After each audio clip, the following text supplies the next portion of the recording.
വേണ്ട വണ്ടി നേരത്തെ എടുത്തോണ്ട് പോയോ? നേരത്തെ വണ്ടി എടുത്തോണ്ട് പോയ കണ്ടക്ടർക്കും ഡ്രൈവർക്കും എന്റെ വായിൽ നിന്നും പുള്ളിച്ച സ്തുതി.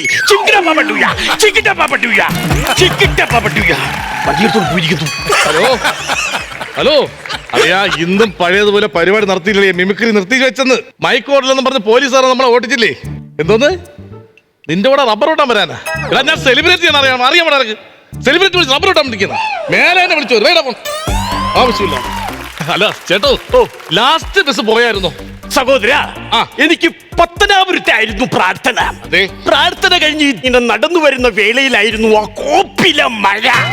മഴ കഴിഞ്ഞ് ഞാൻ ഇവിടെ വന്നതും വണ്ടി പോയി. ഇനി രാവിലെ 5:30 മണിക്കേ വണ്ടി ഉള്ളൂ. അയ്യോ, 5:30 മണിക്കേ വണ്ടി ഉള്ള? മനുഷ്യൻ മതങ്ങളെ സൃഷ്ടിച്ചു, മതങ്ങൾ ദൈവത്തെ സൃഷ്ടിച്ചു, മനുഷ്യനും ദൈവങ്ങളും കൂട്ടി മണ്ണ് പങ്കുവെച്ചു.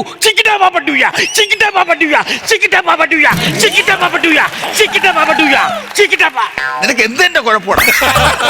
ഒരാൾ കിടന്നുറങ്ങുമ്പോ അതിന്റെ വായിൽ വന്ന് ഒരു മനുഷ്യൻ കിടന്നുറങ്ങുന്ന കണ്ടുകൊടുത്തില്ല. ഭഗവാനെ, കോടതിന്ന് പറത്തി ഒരു ജഡ്ജിനെ ബസ് സ്റ്റോപ്പിൽ കൊണ്ടിട്ടേക്കുന്നു. ക്ഷമിക്കണം ജഡ്ജി. അയ്യോ, എനിക്ക് പുള്ളിയെ അറിയാം. ആ പുള്ളി മാറണമൊക്കെ ഞാൻ പ്രാർത്ഥിച്ചിട്ട് കാര്യമില്ല. ഏതെങ്കിലും വൈദ്യരെ കണ്ടാ മതി കുഞ്ഞെ. അയ്യോ, ഈ പുള്ളിയല്ല, ഈ പുള്ളി എനിക്ക് അറിയാന്ന്. ഈ പുള്ളിയെ ഞാൻ പരിപാടി അവതരിപ്പിച്ച സ്ഥലത്തുണ്ടായിരുന്നു. ഇവർക്ക് സെക്കൻഡ് നാടകമായിരുന്നു. അങ്ങനെ നമ്മളെ പോലീസ് എല്ലാവരും കൂടെ ഓട്ടിച്ച് ആദ്യം ഓടി ഈ പുള്ളിയാണ്. ഈ പുള്ളി നാടകക്കാരനാണ്.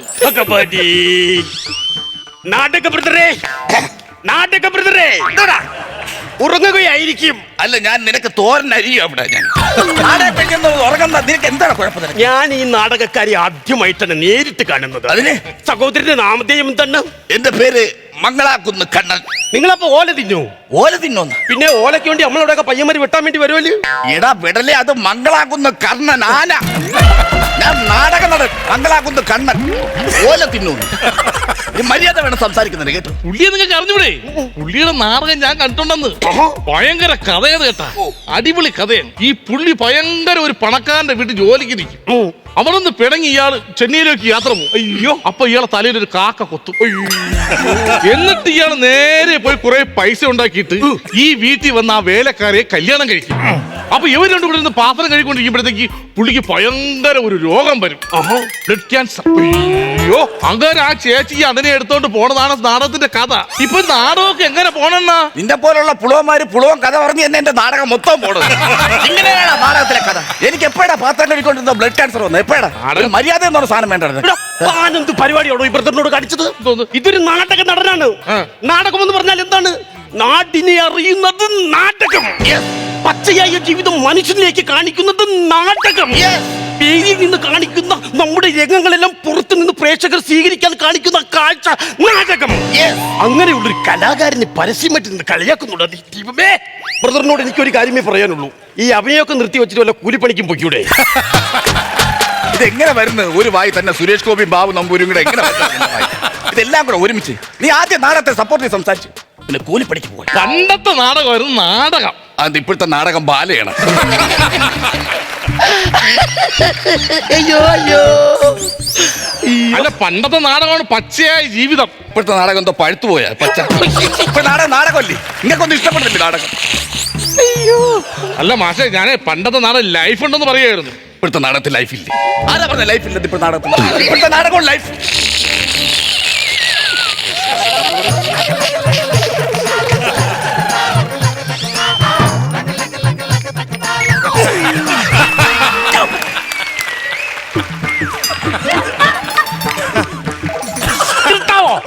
രണ്ടുപേരും കൂടി എന്തോ കാണിക്കുന്നേ? നേരത്തെ ഇയാൾ എന്തോ പറഞ്ഞേ? അവനെ നിർത്തിയിട്ട് വല്ല കൂലിപ്പണിക്കും പൊക്കൂടെന്ന്. ഇപ്പൊ മനസ്സിലായോ നമുക്ക് അഭിനയിക്കാൻ അറിയാന്ന്? നീ ഇങ്ങനെ അടിച്ചോണ്ട് നടന്നാ ഒരു സെക്കൻഡെങ്കിലും ഇങ്ങനെ അടിച്ചോണ്ട് നടന്നാ നീ. അതല്ല സംഭവം. എനിക്ക് താങ്കളെ മനസ്സിലായി, അദ്ദേഹത്തെ മനസ്സിലായില്ല. ഞാനല്ലേ കുളത്തിൽ പ്രസന്നൻ. നീ കുളത്തിൽ കിടന്ന് പ്രസംഗിച്ചോ കുമ്മള മാത്രമേ വരത്തുള്ളൂ. നീ കരയിലാണ് നിന്ന് പ്രസംഗിക്കാൻ നോക്ക്.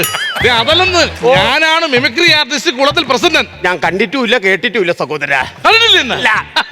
ഇപ്പൊ കാണിച്ചു തരാം, കൊള്ളാം. നിങ്ങൾക്ക് ഇപ്പൊ മനസ്സിലാവും. എന്റെ ഫിഗർ ഇപ്പൊ കണ്ടു നിങ്ങൾ മനസ്സിലാവും. ആരിത്? മനസ്സിലായില്ലേ? എന്നാ പിന്നെ ഒരു ക്ലൂ വരാം. കൊല്ലത്ത് ഓലയിലുണ്ട് കൊമ്പൻ ചെല്ലി. അതല്ലെന്ന്, ഇളക്കം. കമ്മിറ്റിക്കാർ തരുന്ന അന്നദാനം കഴിച്ചു കഴിഞ്ഞാൽ ചിലപ്പോ അതൊക്കെ പരിപാടാനിയാ. അതല്ലെന്ന്. പിന്നെ എന്താണ് അത് ഉദ്ദേശിക്കുന്നത്? അതെന്തോ സിനിമയുടെ മഹാനടൻ ജയൻ ഇത് ജയന്റെ ഫിഗർ ഇല്ലേ അണ്ണാ? എന്തോ ജയന്റെ ഫിഗർ ഉണ്ടാ? നിനക്ക് ജയന്റെ ഫിഗറില്ല, സിൽക്കിന്റെ വയറുണ്ട്. ഈ നടൻ ആരാന്നറിയാവൂടാ? ഈ നടൻ നീ വീട്ടിൽ പറഞ്ഞിട്ട് തന്നെയാണ് ഇറങ്ങിയത്. ദാ ഇപ്പോഴത്തെ കമ്മറ്റിക്കാരെ കൈ ദാ ഈ കനമുണ്ട്. നിനക്കറിയാമോ ജയൻ ചെയ്യാൻ നടക്കുന്നു? ഇത് എപ്പോഴാ പരിപാടി നിർത്തി വെച്ച എപ്പോഴാ? അതായത് ഞാൻ ഫിഗർ ചെയ്യുന്നതിന് മുമ്പ് FCD കട്ടലിന് യഥാർത്ഥ ജയനെ കാണിച്ചു. അപ്പൊ തന്നെ പോലീസുകാർ പരിപാടി നിർത്താൻ പറഞ്ഞു. മുടിനാരിഴക്കാണ് നീ ജീവൻ കൊണ്ട് വെച്ചത്. എടാ ഇവന്റെ ജയനെ കണ്ടിരുന്നെങ്കിൽ അവിടെ കൊന്നാനെ. ഇത് ജയനാ ഇത്. ഇവൻ നിന്റെ വീട്ടിൽ കണ്ണാടിയില്ലടാ നീയാ. കണ്ണാടി എപ്പോ മേടിച്ചാലും എന്റെ പെങ്ങളെ മോൻ തല്ലി പൊട്ടിക്കും. അത് പറ, അതല്ലെങ്കിൽ അവൻ ഈ ജയം കാണിക്കൂല. അവൻ നിനക്ക് ഏട്ടച്ചൻ കൊണ്ടാണ്. അതെന്ത് അങ്ങനെ? നീ സ്കാൻ ചെയ്ത് നോക്കണം, അല്ലെങ്കിൽ നീ ജീവൻ പേടിയുണ്ടെങ്കിൽ ഇങ്ങനെ കാണിച്ചോണ്ട് നടക്കൂല. ജയനെ ഭഗവാനെ. അതിനെ സംഭവം എന്താണെന്നറിയോ? ഇല്ല, ജയന്റെ സിനിമകൾ ഈ പുള്ളിക്കാരൻ കണ്ടു കാണില്ല. അതെന്ന് ഞങ്ങളൊക്കെ എന്തോരം കണ്ടിരിക്കുന്നു. ആ തേന്മാമി കൊമ്പത്തിൽ തന്നെ ശോഭനയെ ചക്കട വണ്ടിയിൽ ജയൻ കൊണ്ടുവരുന്ന സീൻ കൊണ്ടുവന്നിട്ട് ഒരു പറച്ചിലും കൂടിയുണ്ട്. ഏത് പടമെന്ന് പറഞ്ഞ? തേന്മാമി കൊമ്പത്ത്. ആര് കൊണ്ടുവന്നിട്ട്? ശോഭനയെ ജയൻ. ആ 5:30ക്കുള്ള വണ്ടി ഇനി വന്നിരുന്നെങ്കിൽ ഈ കാലന്മാരിടയിൽ നിന്ന് കയറി പോവായിരുന്നു. എനിക്കല്ല. എന്റെ വിലമായ സംശയം എന്താണെന്നറിയോ? താത്താൻ എന്തെങ്കിലും കുടിയേറി കാണും പുള്ളിയുടെ ദേഹത്ത്. അല്ലെങ്കിൽ ഒരിക്കലും ജയന്റെ സാധനം ഇങ്ങനെ കാണിക്കത്തില്ല. വേണമെങ്കിൽ ഈ കുഞ്ഞിന് വേണ്ടി ഞാനൊന്ന് പ്രാർത്ഥിച്ച് ജയന്റെ ഈ രോഗം ഒന്ന് മാറ്റി കൊടുക്കാം. ഒരു സ്ഥലത്ത് ഒരു പയ്യൻ IAS പാസ്സായ വിഷയം അതാണ് ആഘോഷിച്ചുകൊണ്ടിരിക്കുന്ന സമയത്ത് ബിയർ ബോട്ടിൽ കുത്തി ഒരു സുഹൃത്തിനെ കൊന്നു. 6 വർഷം ജയിലിൽ കിടന്നവൻ ഭാരതപ്പുഴയിൽ പൊങ്ങി വരുമ്പോൾ സുഹൃത്തുക്കൾ പറയും അവതാരപ്രിയുടെ രൗദ്രഭാവം ആവാക്കി തീർത്ത മനുഷ്യന്റെ പേര് സാത്താൻ. സാത്താൻ സാത്താൻ. അത് നരസിംഹമെന്നായിരുന്നെങ്കിൽ തെറ്റിപ്പോയനല്ലേ. താത്താനായോണ്ട് പെട്ടെന്ന് പിടിക്കൂല. എടാ അവന്റെ ജയന്റെ അസുഖം മാറ്റുന്നതിന് മുമ്പ് നിങ്ങളുടെ നരസിംഹത്തിന്റെ അസുഖം ആദ്യം മാറ്റണം. നിങ്ങൾ എന്നെ കളിയാക്കാന്നും വേണ്ട. എന്താണ് ഈ ഫിഗർ വെച്ചിട്ടേ ഞാൻ ചൈനയിൽ 2 പ്രാവശ്യം പോയി ഫിഗർ കാണിച്ചറിയാമോ? അത് പറ. അതുകൊണ്ട് തന്നെ ചൈനയിൽ നിന്ന് കൊറോണ ഇങ്ങോട്ട് മടച്ചു വിട്ടത്. ഇത് ഞാനിത് എങ്ങനെ വന്നെന്നും പറഞ്ഞിരിക്കുവായിരുന്നു. അതുകൊണ്ടല്ലേ ലോക്ക്ഡൌൺ സമയത്ത് ബാക്കിയുള്ളവർക്ക് പരിപാടി ഇല്ലാതെ നടന്ന കാരണം എന്തോന്ന്. എടാ ഇനി മേലെ അത് ഈ ജയം കാണിച്ചെന്നറിഞ്ഞ ചൈനയിൽ പോയി ജയം കാണിച്ചേക്കുന്നു. ജീവിതം ഇല്ലാതാക്കാൻ വേണ്ടി ഒരു പരിപാടിക്ക് വേണ്ടി ബാക്കിയുള്ളവർ കഷ്ടപ്പെടുന്ന. മോന്റെ വീട്ടിലാരൊക്കെ ഉണ്ട്? മ്യൂക്രിക്കാരന്റെ വീട്ടിൽ ഞാനും സംസാരിക്കാൻ വയ്യാത്ത അമ്മാവനും മാത്രമേ ഉള്ളൂ. ഈ അമ്മാവനെ നിന്റെ ജയന്റെ ഫിഗർ കാണിക്കാത്ത എന്താ? അങ്ങനെ പച്ചയ്ക്ക് സംസാരിച്ചാൽ പച്ചയ്ക്ക് സംസാരിച്ചാൽ ജയന്റെ ഫിഗർ കാണിക്കാൻ നടക്കുന്നു. സംസാരിക്കാൻ പാവം ദീപബുദ്ധനുള്ള ഒരു കുഞ്ഞാണ്. അങ്ങനെ പറയരുത്. ആരും ഇല്ലാത്തവർക്ക് അതിന്റെ വേദന അറിയാം. ഞാൻ തന്നെ എന്റെ വീട്ടിൽ ഫ്ലാറ്റിൽ 16 പൂച്ചകളും ഒറ്റയ്ക്കാ ജീവിക്കുന്നേ. പൂച്ചയുടെ ഫ്ലാറ്റ് നിങ്ങൾ താമസിക്കുന്ന നിങ്ങളെ ഫ്ലാറ്റ് ഞാൻ ചോദിച്ചതാണല്ലേ.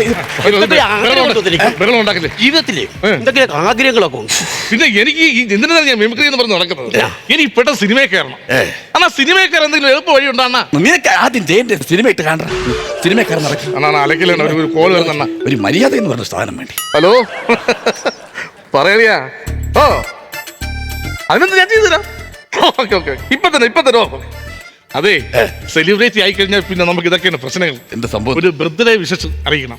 6 വയസ്സുള്ള ഒരു കൊച്ചിന് നന്ദകുമാറിന്റെ മകൻ വിഷ്ണുവിന് ഒന്ന് വിഷസ് അയക്കണം. ആരയക്കണം? അപ്പൊ നമുക്ക് 3 കൂടെ അങ്ങ് അയക്കാം. അയ്യോ, എനിക്ക് ഒറ്റയ്ക്കുള്ള പരിപാടിയാണല്ലോ. നമ്മൾ ഒറ്റയ്ക്ക് വേണമെങ്കിൽ ചെയ്യാൻ തരുമല്ലേ. കുഞ്ഞിന്റെ പേരെന്താ പറഞ്ഞേ? വിഷ്ണു.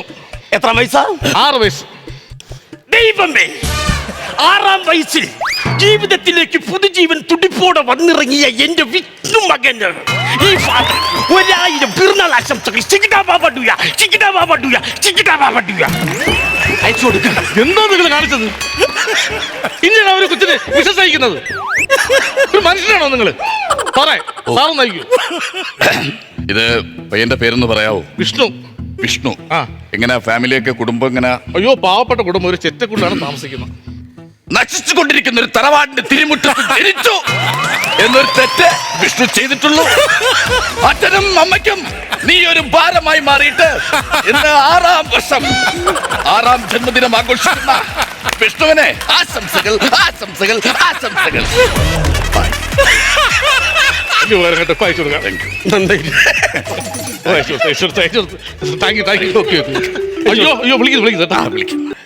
കിട്ടിയായിരുന്ന എങ്ങനെയുണ്ട്? ഇഷ്ടപ്പെട്ടായിരിക്കും അല്ലേ?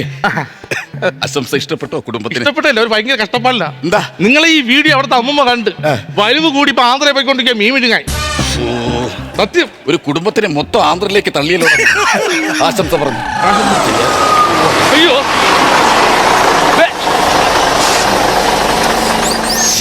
സംഭവം ഞാൻ കൈ അടിച്ച് വളവുന്ന ബസ് തിരിച്ചെടുത്തോണ്ട് പോയിക്കിനി. എടാ നിന്റെ ജയന്റെ ഫിഗർ ആ ഡ്രൈവറെ കണ്ടു കാണും. ഇല്ലെങ്കിൽ പിന്നെ അവിടെ ഇട്ട് തന്നെ തിരിച്ച് വണ്ടി കൊണ്ടുപോകേണ്ട കാര്യം തോന്നുന്നു. ഇനിയിപ്പോ എങ്ങനെ പോകും നമ്മള്? ഹലോ ആണല്ലേ? ഓക്കെ ഞാൻ വിളിക്കാം. ഇത് നാളെ പരിപാടി ആറ്റിങ്ങിലാണ്. പക്ഷെ 10 മണിക്ക് നിർത്തി കൊടുക്കണം. നാളെയും 10 മണിക്ക് നിർത്തിയെങ്കിലേ പറ്റൂ. പോലീസ് വരില്ലേ കംപ്ലൈന്റ്. ഈ സർക്കാരിന് ഈ 10 മണി എന്നുള്ള ഒരു 3 മണിക്കൂർ അധികം തന്നിരുന്നെങ്കിൽ നമ്മളെ പോലുള്ള കലാകാരന്മാരെ കുടുംബം ജീവിച്ച് പോയത്. ഈ അധികാരിയൊക്കെ ഒന്ന് കണ്ണു തുറന്ന് കണ്ടുവിടേണ്ട.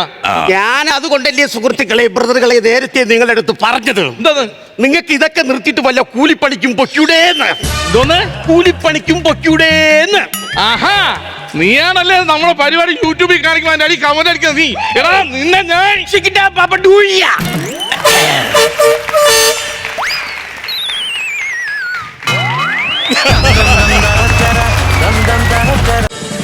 ഫ്ലവേഴ്സ് ഒരുക്കുന്ന കാഴ്ച വസന്തം യൂട്യൂബിൽ പ്രേക്ഷകർക്ക് ലൈവായി കാണാം. ഫ്ലവേഴ്സ് കോമഡിയിൽ ജോയിൻ ചെയ്യൂ, ആസ്വദിക്കൂ.